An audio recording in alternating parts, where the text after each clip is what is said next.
else will break your heart. I'm never gonna hold you back. I'm always gonna have your back. So try to remember. Good morning, beautiful people. I hope you're Happy Tuesday. Before I get into the reading, I'll tell you about my field trip to the store to get coffee this morning. As you know, I am pretty sheltered, but this morning I was listening to the radio and it reminded me that it's Pride Month because it's June. I guess I'm still like, what month is it? What day is it? So never mind coordinating, holidays or celebrations such as Pride Month. And there was a conversation between somebody that listened to the radio station and the radio station, and I loved what he said. He said, Pride Month shouldn't be just about gay brothers and sisters. It should be about just being pride for everybody. Everybody should be able to be proud this month.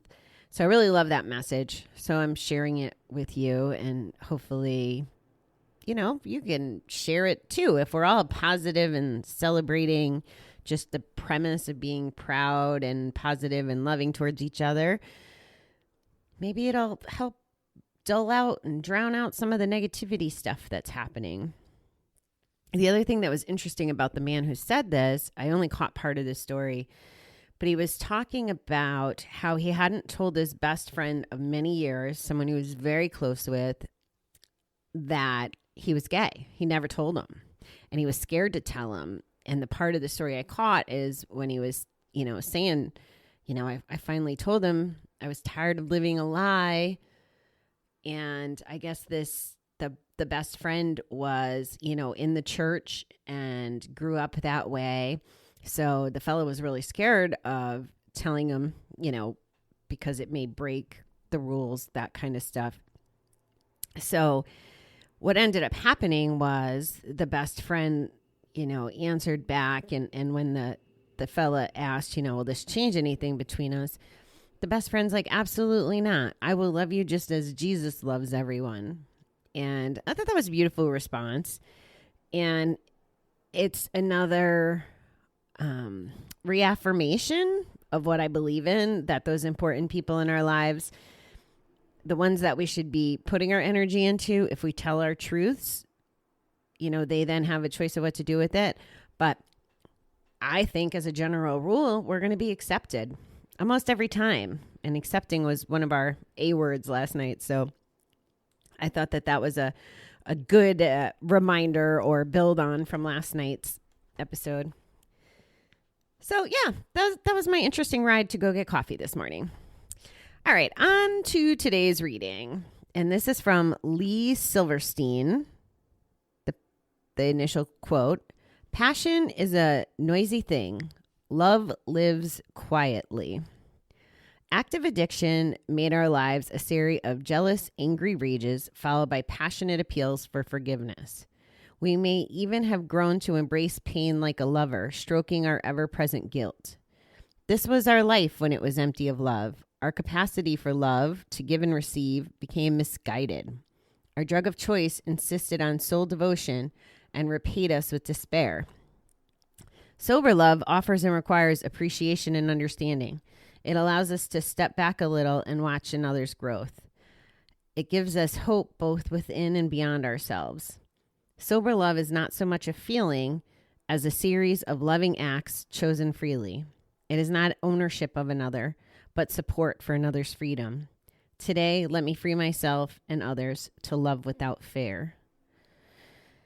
Oh, geez. I don't know what I want to say to you right now. Like, I know what I want to say to you, but I don't know if I want to say it. I get this reading. I can equate it to, being married and, looking for the fights and the anger, and not even so much about like fixing Davy or anything, but as excuses to go gamble.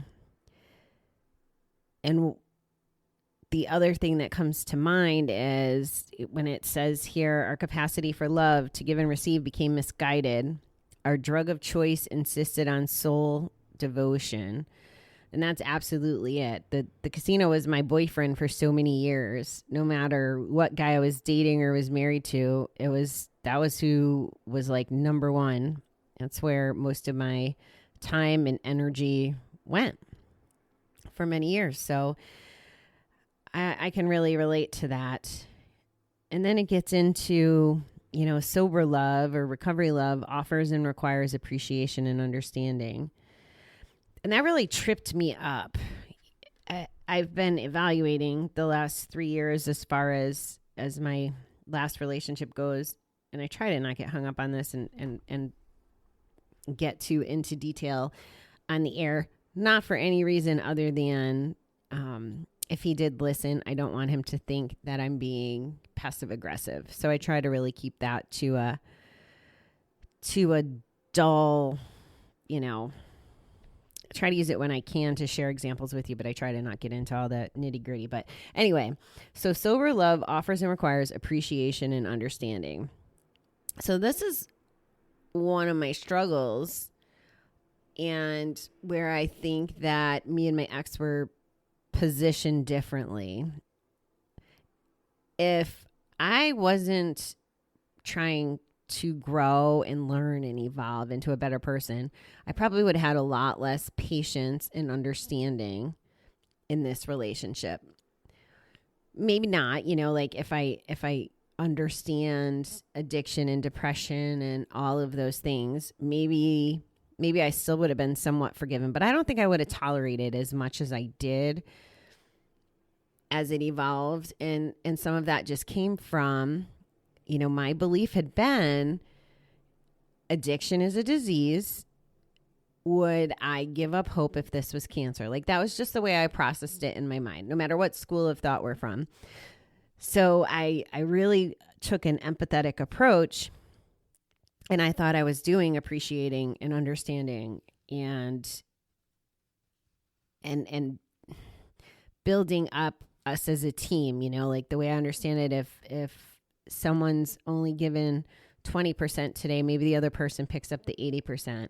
So I had all these ideas swimming around my head about what it should look like. And because I was new to having a clear mind and new to being vulnerable and new to having this relationship on this level that I've never, I never had a spirituality practice before, and that came into play, and I'd never been that honest with myself. No one had ever known all my dirty little secrets the way he did. So I'd never been in that position.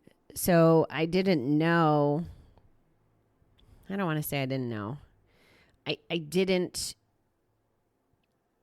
It was a learning curve. I had to relearn how to be in a relationship. I couldn't just pick fights and run to the casino or pick fights and get drunk, like that kind of mentality. That wasn't what it was about anymore. And I'm still trying to, I don't want to say I'm hung up on the past of it, but I'm very skeptical of what, I don't know, what comes next in relationships. Do I think I'm capable? Sure. Do I think that the way I operate as a human being and as a partner would be amazing right now? Yes. But do I know if I would shortchange any potential next mate because of the damage that was done? I don't know. That scares me. I think that I'm still in a place where I would question someone's motives, or I don't know. I would be very on guard, and I'm not so excited about putting myself in that position yet. So, the whole other topic of just doing my own work first, but I can see, like this says, sober love is not so much a feeling as a series of loving acts chosen freely. It's not ownership of another, but support for another's freedom. So that's my expectation. I mean, I know from what I receive perspective, I know what my expectations are and what I will or won't settle for, but how that gets interpreted will be a different different animal, because until I'm completely cured, or I don't even know the right answer, but until I lose some of my cynicism about it, about what's the truth, is it a bad day, or is it, they don't love me, and I'm being exaggerating, but yeah, I got a lot to sort through on that, and I'm working on it. I mean, I'm doing a lot of writing about it. So yeah, those are my thoughts. From a romantic perspective, it definitely was much easier to have a relationship with gambling and have that a fear than it is to deal with men. Sorry, men. That's just been my experience. I'm not good at compromise. I'm not good at being open. I'm not good at gushy feelings. I mean, it's definitely coming around, but those had never been my forte, which is part of why the loss of this last relationship, I think, hit me so bad, is because I had put myself all the way out there in a way I'd never had before, which is why you're hearing a little bit about it, because I don't think I'm still 100% back to my normal self. And I don't know what my normal self is without gambling in my life. So that's part of the journey too, right? And I'm okay with that. Based on the way my life has played out, the universe will deliver me the perfect person at the perfect time. And I am not rushing the universe on that, because I got lots to do. And like I said, I'm not a big fan of compromise. So I don't want to share my time right now. I want to focus on my school and my stuff. So I don't want to participate. And hopefully by the time I'm done with all my projects and my classes, I'll be an even more evolved human, or a better human, and I will be a better partner when the time comes. I don't think I could be I could on some level, but I'd still be confused and have this doubt stuff. Anyway, I'm rambling. So it's Happy Tuesday.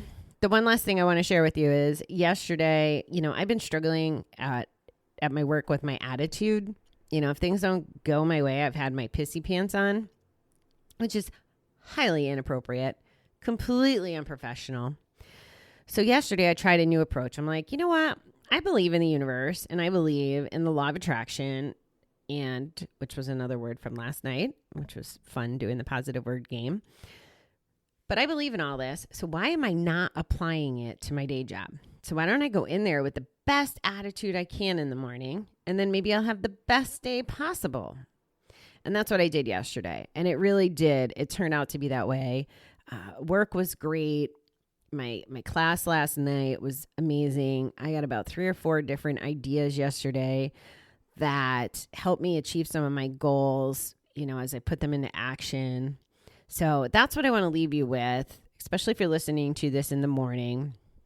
Go into your day with the positivity and I'm going to kick ass today. I'm going to get this done, or I'm going to deal with this tough person, but I'm going to do it, what I'm in control of, my attitude, my amazingness, all that stuff, and see what happens. See if your day is a little different. I will tell you that 100%, it worked so beautifully yesterday that I already jumped on and sent them an email setting the tone for today as well. And it's good, because we all deserve to be happy. We don't need to have bad attitudes and make each other's lives harder, which I was more guilty of than the other ladies. They've been putting up with me, and I just haven't been showing up the way that I should have been or wanted to with them. So that's my thought. Go be positive and get some positive stuff back. All right, beautiful people. I'll talk to you tonight, where we're going to do the letter B. Social media is already blown up with everybody's thoughts. So I think we're going to have fun with that tonight. And I'll talk to you later, beautiful people.